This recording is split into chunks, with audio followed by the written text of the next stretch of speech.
ఈ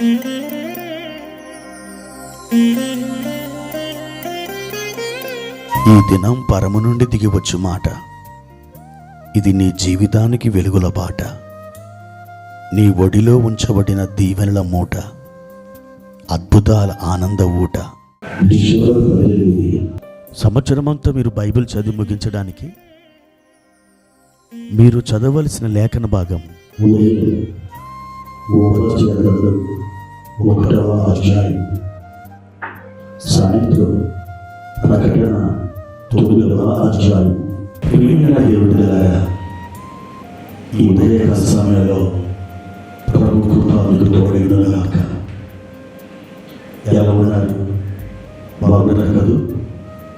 దేవుడి ప్రసన్నత మిమ్మల్ని ఎల్లవేళ ఆవరించి ఉంటుంది. ఆయన కృప మీకు తోడైంది. మీ పనులలో మీరు జయశాలుగా ముందుకు సాగడానికి తోడ్పడుతుంది.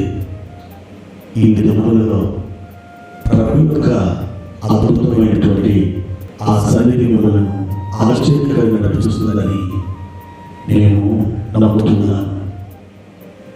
నా ప్రార్థనలో మిమ్మల్ని జ్ఞాపకం చేసుకుంటున్నాను. ప్రియ దేవుడిలారా, ఈ ఉదయకాలం ప్రభు వచ్చిన ఒక వాక్యాన్ని చదువుకున్నాం. 120వ కీర్తన 1వ వచనం. నా శ్రమలో నేను యెహోవాకు మొరపెట్టి తిని, ఆయన నాకు ఉత్తరమిచ్చాను. ప్రియమైన దేవుడిలారా, ఈ కీర్తన ఎవరు రాశారో నాకు తెలియదు. కానీ ఈ కీర్తన పైభాగంలో యాత్ర కీర్తన అని రాయబడింది.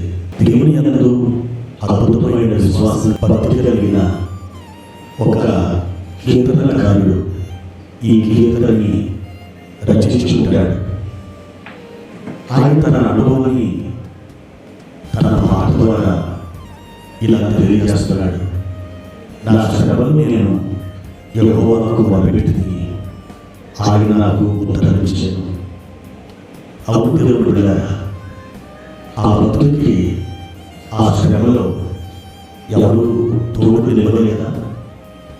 బహుశా కొంతమంది అతన్ని విడిచిపోవచ్చు, లేదా అందరూ కూడా అతన్ని వదిలేయవచ్చు. అటువంటిప్పుడు ఆ భక్తుడు వారి వైపు ఈ వైపు చూడడానికి ఏమాత్రం ఇష్టపడలేదు. అతడు దేవుని తట్టు ఆకాశం వైపు కళ్ళెత్తి పరలోకమున తన యొక్క ప్రాణప్రియుడైన దేవుని వైపు అతడు చూస్తున్నాడు. అతడు తన శ్రమలో దేవునికి మొరపెడుతున్నాడు. ప్రియ దేవుడిగా, ఒక శ్రమ, ఒక దుఃఖం, ఒక బాధ, వేదన, ఒక ప్రమాదం మీరు ఎదుర్కొన్నప్పుడు మీరు చేయవలసింది తెలుసా? దేవుని తరపు మీరు చూడడమే. ఎప్పుడైతే మీరు కళ్ళెత్తి ఆయన తరపు చూస్తారో తప్పకుండా ఆయన చూడగలిగిన దేవుడు, మాట్లాడగలిగిన దేవుడు, ఆయన విడుదల ఇవ్వగలిగిన దేవుడు, ఆయన సహాయం చేయగలిగిన దేవుడు కనుక మీకు తప్పకుండా ఆయన ఉత్తరమిస్తాడు.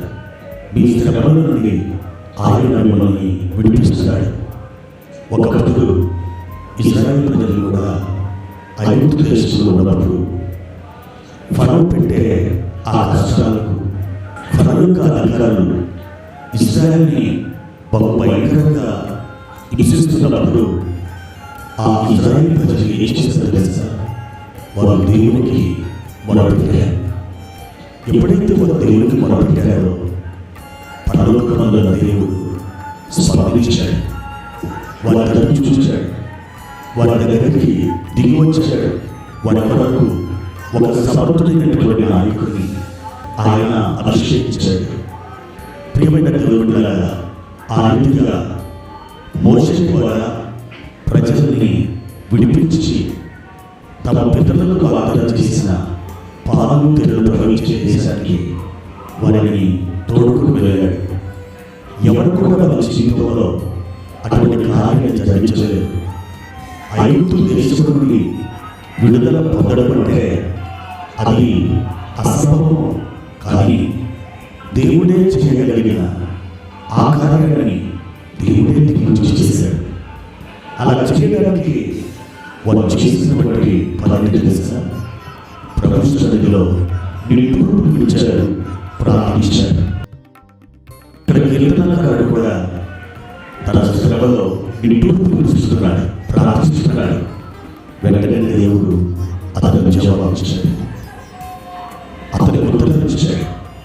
ప్రియ సహోదరి సహోదరుడా, మీ జీవితంలో కూడా ఒక ఇరుకైనటువంటి పరిస్థితులు కూడా మీరు ప్రయాణం చేస్తున్నారా? మీరు మనుషులతో తరచు చూసి అవమానాలయ్యారా? వ్యాధి చెందారా? ఇక నాకు సహాయం దొరకదు, నా పరిస్థితే అని మీరు వాపుతున్నారా? ఒక మాట దేవుని వైపు కళ్ళండి. ఆయన సన్నిధిలో మీ హృదయాన్ని పరిచి ప్రార్థించండి. నిశ్చయముగా ఈ కీర్తనకారుడికి జవాబిచ్చిన దేవుడు మీకు కూడా జవాబిస్తాడు. ఇక్కడ ఆ కీర్తనకారుడి గురించి పరిశుద్ధ గ్రంథంలో ఎందుకు రాయించారు తెలుసా? నీవు అటువంటి పరిస్థితులు కూడా వెళతావని ఆయన తెలుసు. అందుకే ఆ మాట నీ కొరకు రాయించాడు. నా సన్నిధిలో మొదలుపెట్టు, నేను గుర్తు నువ్వు నిశ్చయముగా విడుదల పొందుతావని ఈ ఉదయకాల సమయంలో ప్రభువు నీతో మాట్లాడుతున్నాను. మరి ఆయన సన్నిధిలో ప్రార్థించడానికి నువ్వు సిద్ధంగా ఉన్నావా? ప్రార్థన. ప్రియమైన తండ్రి, మీ ఘనమైన నామానికి వందనాలు ప్రభువా. ఈ ఉదయకాల సమయంలో మా తండ్రి, నీవు మమ్మల్ని ఎంతగానో ప్రేమిస్తున్నా.